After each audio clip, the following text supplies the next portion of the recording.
नमस्कार, मैं हूं संजय भाटिया और आप देख रहे हैं Lokmat Haryana news. Hit and run case को लेकर एक बार फिर से ट्रक मालिक व ड्राइवर लामबंद होने लगे हैं। झज्जर जिले के गांव डिगल में बने टोल प्लाजा के पास ट्रक संचालकों ने तंबू गाड़कर अपना धरना शुरू कर दिया है। आज हम धरना स्थल पर पहुंचे, डिगल गांव में पहुंचे और हमने ट्रक संचालकों से बात की। जो ट्रक मालिक हैं उनका कहना है कि जिस प्रकार से ये नया कानून आ रहा है उससे अब ट्रक का व्यवसाय जो है बिल्कुल धीमा पड़ जाएगा, ट्रक चलाना महंगा पड़ जाएगा। इसके पीछे कारण ये है कि उन्हें ट्रक चलाने के लिए ड्राइवर नहीं मिल रहे हैं। वहीं खड़े एक ट्रक संचालक ने बताया कि 1 माह पहले उन्होंने एक नया ट्रक लिया था, लेकिन 1 माह बीतने के बाद भी कोई भी ड्राइवर ट्रक चलाने के लिए उनका तैयार नहीं है। उन्होंने कहा जब तक इस कानून को पूरी तरह से रद्द नहीं किया जाता है उनका धरना यूं ही जारी रहेगा। डिगल टोल प्लाजा पर राष्ट्रीय संयुक्त ट्रक ट्रांसपोर्ट सारथी संगठन के बैनर के तले ट्रक संचालक, ट्रक मालिक जो हैं लामबंद हुए हैं।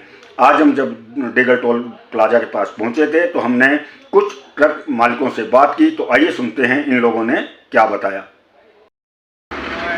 अभी मैं झज्जर जिले के गांव डिगल में जो टोल है उसके पास पहुंचा हूं और वहां पर राष्ट्रीय संयुक्त मोर्चा ट्रक ट्रांसपोर्ट सारथी यूनियन के द्वारा एक धरना दिया जा रहा है। जिस प्रकार से सरकार एक नया कानून लाने जा रही है उसके विरोध में, तो आज हम यहां धरना स्थल पर पहुंचे हैं डिगल में और यहां के जो पदाधिकारी हैं उनसे भी हम बात करेंगे। तो अभी आप देख रहे हैं किस प्रकार से जो ट्रक संचालक हैं, मालिक हैं, ड्राइवर हैं वो इस धरने में बैठे हुए हैं। झज्जर जिले के डिगल गांव में टोल बना हुआ है, वहां पर ये धरना दिया जा रहा है। तो अभी आप देख रहे हैं ये जो बैनर है इस पर पूरा लिखा हुआ है कि किस प्रकार से ट्रक संचालक जो हैं वो विरोध कर रहे हैं सरकार के नई जो ये योजना आई है उसका। हाँ जी, आप अपना नाम बताइए पहले। डॉक्टर राजकुमार यादव। हाँ जी, यादव साहब, ये हड़ताल जो कर रहे हैं इसका मुख्य उद्देश्य क्या है? ये मुख्य उद्देश्य है कि जो हिट एंड रन का नया कानून आया है उसके विरोध में हम लोग उसके प्रावधानों को जो अनुच्छेद है उसमें थोड़ा बदलाव किया जाए, जो कड़ापन है उसको थोड़ा नरम किया जाए या तो उसको वापस लिया जाए। तो ये हड़ताल पहले भी हुई थी जब ये कानून के खिलाफ हुई थी, उसके बाद ये खुल गई थी, तो अब नए सिरे से क्यों? पहले हुआ था, अभी हुआ है, इस बातों को मैं संशोधन करूँगा। किसी दलाल संस्था ने बीच में 2 तारीख को आके इस आंदोलन को बेचा था, लेकिन आप ये नहीं कह सकते कि 2 तारीख को बंद हो गया था, 3 तारीख को नहीं थे लोग, 4 तारीख को फिर बैठा, ऐसा नहीं है। वो ये अनवरत तरीके से हड़ताल जारी है। आप मुझे किसी एक जगह का वीडियो दिखा सकते हैं क्या 2-3 तारीख को बंद था? 3 तारीख को भी हड़ताल जारी था, थोड़ा फ़र्क पड़ा था, लेकिन जब लोगों ने समझा। मैं धन्यवाद देना चाहूँगा उन दलालों का और माननीय गृह मंत्री महोदय और प्रधानमंत्री महोदय का कि उन्होंने इन दलालों के चेहरे को बेनकाब किया और भारतीय परिवहन उद्योग से जुड़े लोगों में एक नई आशा, विश्वास और भरोसे के साथ उन्होंने हड़ताल को जारी किया है। ये हड़ताल का आंशिक रूप अभी आपको देखने को मिल रहा होगा। आप किसी भी मॉल में जाइए, किसी भी राशन दुकान में जाइए, आपको आपूर्ति में बाधा दिखेगी। कई सामान आपको दुकान से गायब मिलेंगे।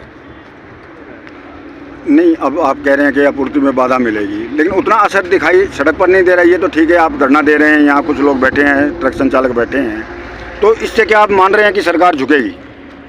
सरकार को झुकाना नहीं झुकाना हमारा टारगेट था ही नहीं।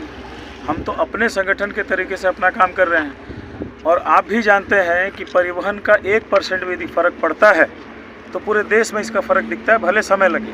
उसी तरह से आज आप मानने को तैयार होंगे 50 से 60% तो बंदी है।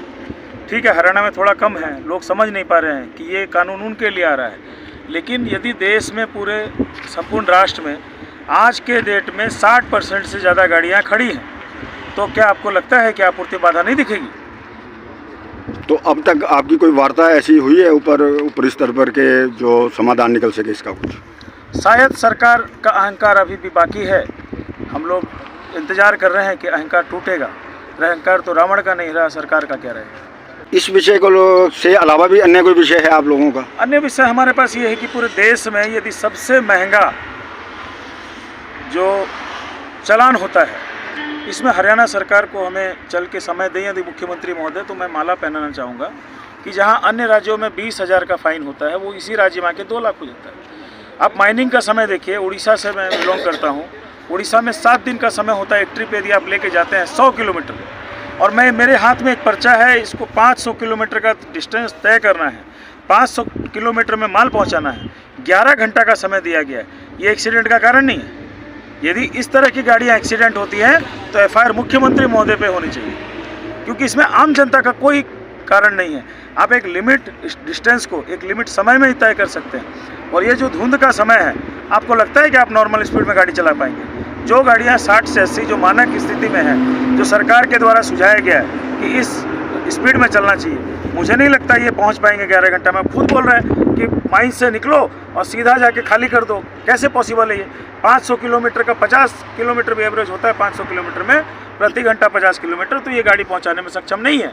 और थोड़ा सा स्पीड करेगा तो सड़क दुर्घटना, और आप कानून लेके आए सड़क दुर्घटना रोकने के लिए। तो कैसा मजाक कर रहे हैं जनता के साथ आप? इस मजाक को बंद किया जाए खट्टर साहब, थोड़ा हम लोगों को भी जीने का अधिकार दिया जाए। हाँ जी, आपका नाम? मेरा नाम रविंद्र है। मैं राष्ट्रीय संयुक्त मोर्चे का एक सिपाही हूँ। और जो सरकार ये हिट एंड रन का जो कानून लेकर आई है, ये बिल्कुल गलत है। इस तरीके से कानून की हम निंदा करते हैं और प्रधानमंत्री जी से, अमित शाह जी से आग्रह करते हैं कि इस कानून को वापस लिया जाए। ये किसान आंदोलन है, समझे। एक किसान आंदोलन था पंजाब, हरियाणा, कुछ उत्तर प्रदेश का। ये आंदोलन देश भर का आंदोलन है। आज इधर देखिए, साउथ लाइन पे देखिए, वहाँ पर कितना 60% गाड़ियाँ वहाँ खड़ा है, ड्राइवर छोड़ के अपने घर भाग गए। तो आप ये बताइए, बच्चों के लिए रोजगार नहीं छोड़े, नौकरी नहीं रही, और हम सिंगल मोटर वाले गाड़ियाँ चलाने में अब ड्राइवर हमारी गाड़ी कैसे चलाएगा? जिसको 10 साल की सज़ा और 7 लाख रुपए जुर्माना कहाँ से देगा? तो हम तो आग्रह करते हैं, अगर आप विदेशी नीति लाना चाहते हैं तो विदेशों में देखो, बाइक की लाइन अलग है, कार की अलग है, ट्रैक्टर की अलग है, बस की अलग है, ट्रक की अलग है। 10-10 लाइन के रोड है। हमारे यहाँ 2 लाइन के 3 लाइन के रोड हैं, उसमें भी ट्रक वालों को ऐसे कर दिया। कोई रक्षा भी जा रही है तो रक्षा का ओवरटेक नहीं करना, रक्षा के पीछे आपने खड़ा रखना है। ये ट्रक मालिक जो है, ये ड्राइवर साथी जो है, इस देश में एक सैनिक की तरह काम करते हैं। जैसे कोरोना महामारी के अंदर लगाओ, हमारे ड्राइवर भाइयों ने कैसे दूध, सब्जी, दवाइयाँ भेजने का काम किया। लोग अपने घरों में लॉकडाउन रहे, लॉकडाउन करके रखा उन लोगों को। मुख्यमंत्री जी कहाँ निकले? या तो फौज रही है, या पुलिस रही है, या डॉक्टर है, या नर्स और सफाई कर्मचारी और एक ड्राइवर। ये लोग कोरोना महामारी में रोड पर रहे हैं। आज कोरोना महामारी के उसमें सेवा करने का हमारे ड्राइवर भाइयों को नतीजा मिला। आज ड्राइवर हमारी गाड़ी चलाने के लिए इच्छुक नहीं है। ये हमारे एक भाई है, सुरेश पाड़ी, अब वो नई गाड़ी लेकर आया, अभी उसको 1 महीना गाड़ी को हुआ है, और ड्राइवर उसकी गाड़ी चलाने के लिए तैयार नहीं है। अब आप ये बताइए, उस गाड़ी की 95,000 रुपये किस्त है, ड्राइवर उसको मिल नहीं रहा, क्या वो किस्त कहाँ से भरेगा? किस्त उससे भरी नहीं पाई जाएगी, और 95,000 रुपये किस्त है, ड्राइवर इसको मिल नहीं रहे। बताइए भाई, ड्राइवर कहाँ मिल रहे हैं? ड्राइवर तो सुरेश जी कोरोथा से, ड्राइवर तो बिल्कुल आने के लिए मना करके, कोई ड्राइवर रोड पे नहीं गाड़ी चलाएगा। कोई 10-20 हज़ार रुपये तनख्वाह लेने वाला कहाँ से चलान भरेगा, कहाँ से सजा कटेगा, क्या करेगा वो? ड्राइवर अपने चाबी भगा के और भाग गए, गाड़ी अपने ऑफिस में खड़ी है।